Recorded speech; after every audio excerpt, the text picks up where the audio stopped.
The tablet is 1968 Stanislav Lem book, which describes exactly the technology. There will be a flat surface on which crystals are forming letters which you can read. It's like amazing. You mentioned Lem in that conversation too, and he's on my syllabus. The exact story you mentioned in that conversation with Michael Trainer, the one about that's basically describing ChatGPT in 1970s, describing this thing that does poetry better than poets.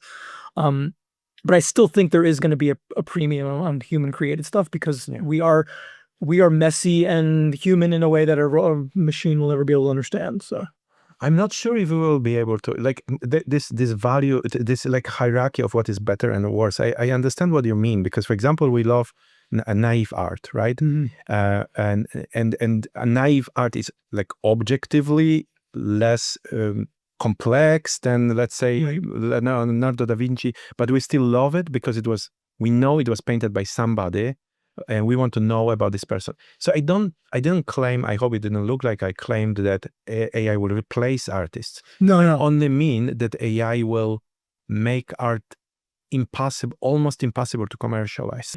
There was I was reaching out to people on Twitter to try before I came here, I was like trying to figure out, there was a writer, I forget if it was John Updike or somebody from maybe 20, 30 years ago, said basically like writers shouldn't be a career.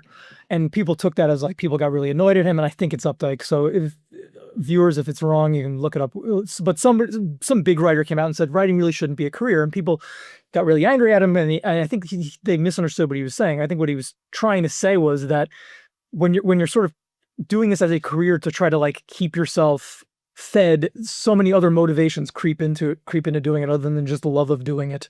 You're thinking about feeding your family and other things, and it's just rather than doing it for just the joy of doing it. And so in a way, taking the market pressure out of creating it might actually make the art better in a way. I think we basically described the American light lager issue, right? Was there? So after World War II, the top styles of beers in the United States dropped to the least common denominator. What are the most people going to find acceptable to drink? Not great to drink, not fun to drink, but acceptable to drink. And so you ended up with a whole bunch of beers that were fairly indistinguishable from each other, which then started the craft beer revolution, which interest goes back to, throughout history of the regional variants, different ingredients, just creativity being involved and putting things together again. So when you look at like AI generated art, that's like the American light lager, right? And then the human created art or the craft beers.